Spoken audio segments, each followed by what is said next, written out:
Hello guys, welcome to our channel, the Patra Ghosh family, and welcome to our segment Dare to Dream. सपना देखो, सपने को पूरा भी करो. सपना देखो, सपने को हकीकत भी बनाओ. I am Jaya and I am having Nilanjan with me today, and we are going to discuss the myths and misconception of studying in the US. So we want to cover the topic that is it really important to have a perfect score and perfect test grades to get through the admission process. So what do you think, Nilanjan? Is it a myth or a reality? No, I would say you actually do not need a perfect test score to get an admission into a US university. Yes, test scores like GRE, TOEFL, IELTS, or GMAT are very important, but the universities over here, the admission committee takes a holistic look at the candidate's application. When I say holistic look, it is the GRE scores, the TOEFL scores, the English language tests they take, their LOR, their SOP, their overall profile, like what kind of university or college they come from their home country.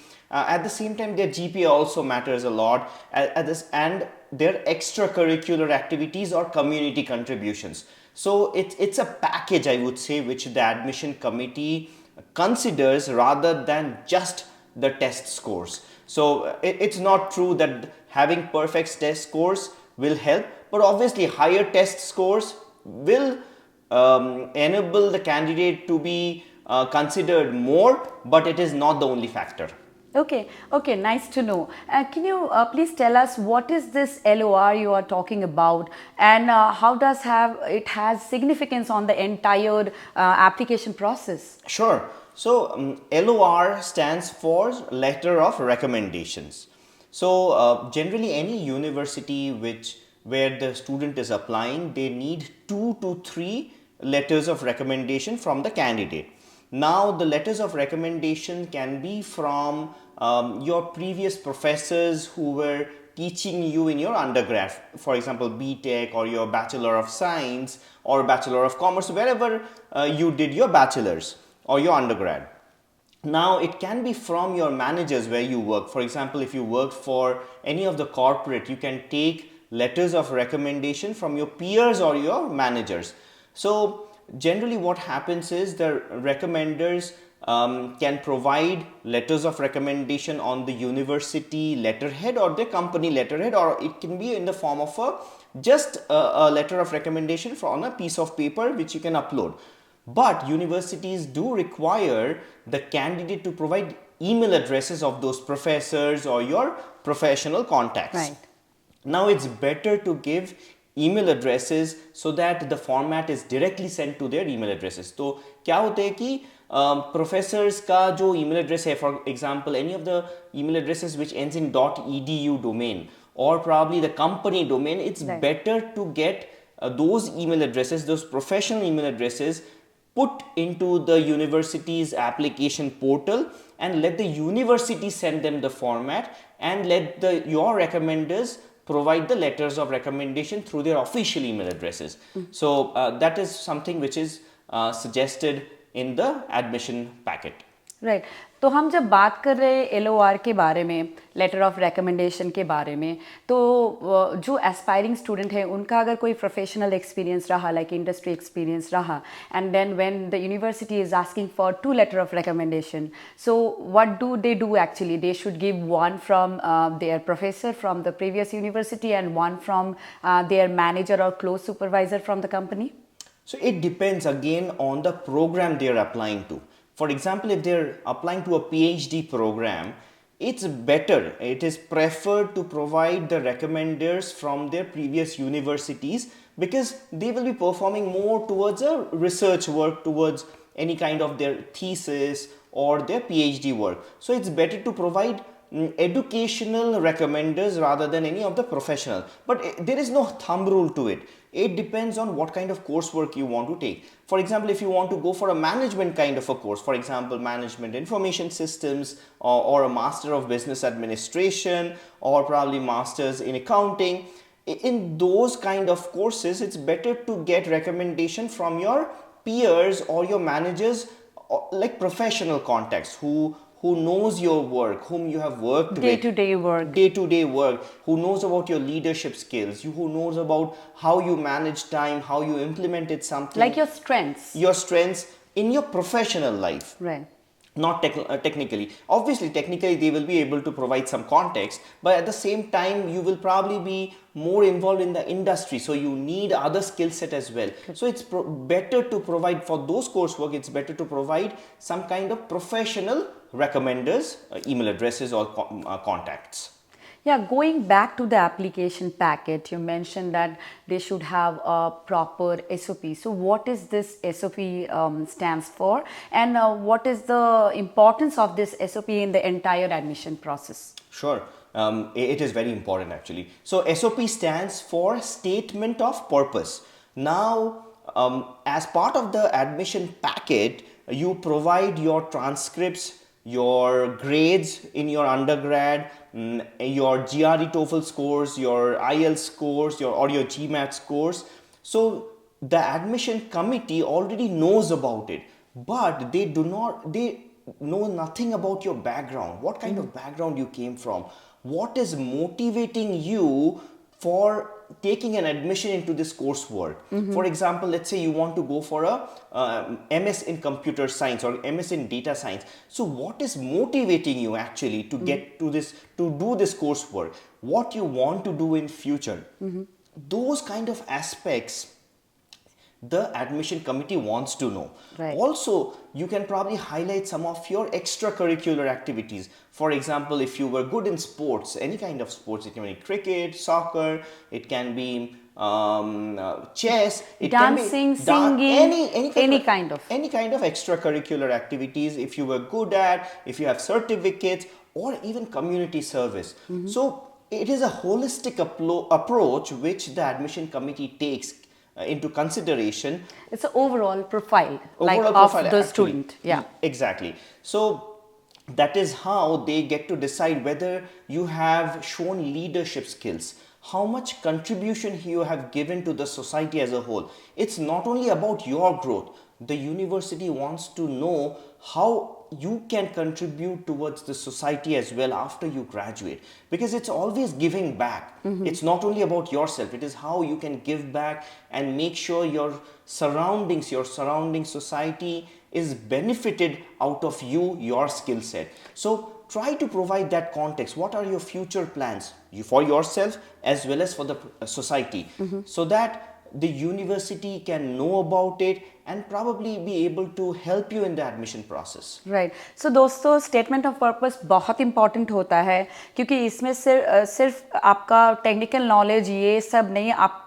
अंदर से क्या हो, who you are, that gets reflects in the SOP, and that's how the professor or the admission committee can see through yourself, and then they can better judge you, and they can see like कैसे आप ये admission process के through जाके future में ये course work complete करके ना कि अपने भलाई कर रहे हो, overall society में क्या आप return कर सकते हो, जैसे हम community work बोलते हैं वैसे आप कर सकते हो. तो ये बहुत बहुत important होता है कि how concise and precise you are in your statement of purpose, and still you are reflecting all your aspect, all your overall profile. So thank you, Nilanjan, for that. Another thing I would say is you can probably highlight any of your setbacks what you had in your life. Probably you might have faced some kind of financial hardship, how you overcame that. और like this is incredible, like लोग छुपाते हैं अपने setback को छुपाते हैं, but इधर इन US university में they know everyone is human, right. Human life goes on through some struggles और सम डिफिकल्टीज. तो ऐसा हो ही सकता है कि आपके साथ सेटबैक है, लेकिन इसके मतलब ये नहीं कि आप पूरा ही छुपा दो उसे and then cover it up, try to cover it up. But if you are trying to be honest कि ऐसा हुआ है and you have certain obstacles and then you overcame it. Right. So that's the point. You have the willpower that you want to like fight with your all odds and come up with your strength, and then वो difficulty को overcome करके आप कुछ कर पाते हो. तो it's a positive thing in your character. Absolutely. Right? I mean, they want to see how resilient you are, and also how many things you have juggled in your life. Right. It's not only about studies, you have just gone through the studies part, your grades are superb. It's not only that, like they want to see that how you have managed your time, that you were good in studies, you did some kind of extracurricular activities, you did some kind of social work, you contributed towards your society. That means that you were able to handle multiple things within the time you have been allocated. Right. Which means the coursework in US university is not only about the technical part of it, it's about managing time. In your professional life as well, you will have a family, you will have your professional work, you will have your hobbies. How well you manage your time is very important, and the US coursework actually teaches you not only the technical part of it but also how to manage time. Right जैसे हम लोग पहले episode में ये discuss किए हैं कि as a student over here you have to juggle many aspect of life like you have to study you have to have a part time job in order to cover your expenses at the same time if you can volunteer your self in many like work community services then it's good right so वो सब भी इफ you are capable of doing all such thing, that's what they want to see in this, right? So as a whole they want to judge a student, aspiring student, not just with the perfect grades. Correct. So yes, but that's grades are very important, I would say.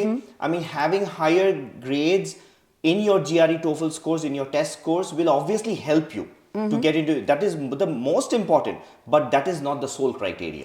Right, right. So can you tell me, Nilanjan, is the admission process differs depending on the major or program a student is willing to come to? Meaning it could be like a computer science coursework, or could be a management information system, or it could be even data science, or even can be like electrical engineering. So the program differs. So the process of having the admission, is it differs depending on this coursework? The admission process as a whole won't differ actually. It is defined by the university and that department. But in terms of your letters of recommendation and your statement of purpose, what kind of documents, supporting documents you provide, वो बहुत vary करते हैं. जैसे कि आप PhD programme में अगर apply कर रहे हो तो वहाँ पे आपका लेटर्स ऑफ रिकमेंडेशन अगर प्रोफेसर से आए तो इट्स बेटर, आपको एडवांटेज मिलेगा. आप अगर रिसर्च वर्क दिखा सकते हो, it's better. If you have any kind of published research papers, तो आप वो आपका पैकेट में डालो. Letters of statement of purpose में आप डालो वो जो रिसर्च वो किए हो उसका impact. Give impact in terms of some kind of matrix. It's better if you can define some matrix around it and provide it to the admission committee. अगर आप मैनेजमेंट इंफॉर्मेशन सिस्टम्स या MBA में जा रहे हो, business school में जा रहे हो इन जनरल, तब वहाँ पे देखते हैं कि आपका लीडरशिप स्किल्स कितना है, आपका टाइम मैनेजमेंट स्किल्स कितना है, आपका रेजिलियंसी कितना है, because you will B juggling with multiple problems at the same time and also deal with people. Research work में इतना डीलिंग विद पीपल नहीं होगा, तो उसमें रिसर्च वर्क का एग्जांपल्स देना अच्छा है. पर आपका जो मैनेजमेट काइंड ऑफ कोर्सेज है वहाँ पे आपका it's better to provide leadership skills, because you will be dealing with people, you have to handle people, you have to overcome multiple problems at the same time. So providing those kind of evidences in the form of letters of recommendation, in the form of statement of purpose, in the form of extracurricular activities, in the form of social service, provide those kind of evidences. So you might be very mindful of the evidences that you are giving for each kind of coursework. Nice, nice. So I have one more question, Nilanjan. Universities will definitely have a cutoff score, like a cutoff GRE score or cutoff TOEFL score, right? So any of the aspiring student, if they are at a minimum like reaching the cutoff score, say for example 300 is a cutoff score, and that student is having like 299, like it's really close, but they did not make it that cutoff, right? Do you still encourage them to apply? And if they are applying, do you think they still have a fair chance to get the admission? Absolutely. I mean, that's a great question, Jaya. If they have a lower score, never shy away from applying. And that is something which I have learned through my own experience with my scores. They were kind of decent, but it was not great to probably get into the Ivy Leagues. But later on, when I came to the US and saw the overall admission process, I talked to other students of those Ivy League colleges, of those universities, I came to know that with my score, they got into Ivy Leagues because they were able to, one, they went ahead and showed the courage of applying. One. Right. Second is, mainly they had a good extracurricular activities. For example, if you were a captain of your school team, or you were captain, or you probably represented your state or your university, or probably in the national levels, show that your extracurricular activities does have a lot of weightage in your admission process. Your social service, people want to see how responsible citizen you are and how responsible citizen you will be after you graduate. So the admission process is more holistic. The admission committee wants to see that how good you can contribute towards the society and how better resiliency you have as a individual. So having a less score is still okay. Try to complement or supplement your admission packet with a good letter of recommendation, good SOP, and then mention all the extracurricular activities you have done, or mention if you have done any charitable work or any social services in your home country. So all these aspects are very important, right? Absolutely. So yeah, it was great talking to you, Nilanjan, and thank you so much for enlightening these points to us, that it's not very like compulsory to have a perfect score, but a student can have a lower score, a bit lower score, but having all these points covered which we discussed can still make it happen. So it is a great discussion. Thank you. And I would request all the aspiring students, if you have any question regarding anything in the US, please comment on our comment box, and we'll be releasing the next episode soon. And stay tuned, and by the time, dare to dream.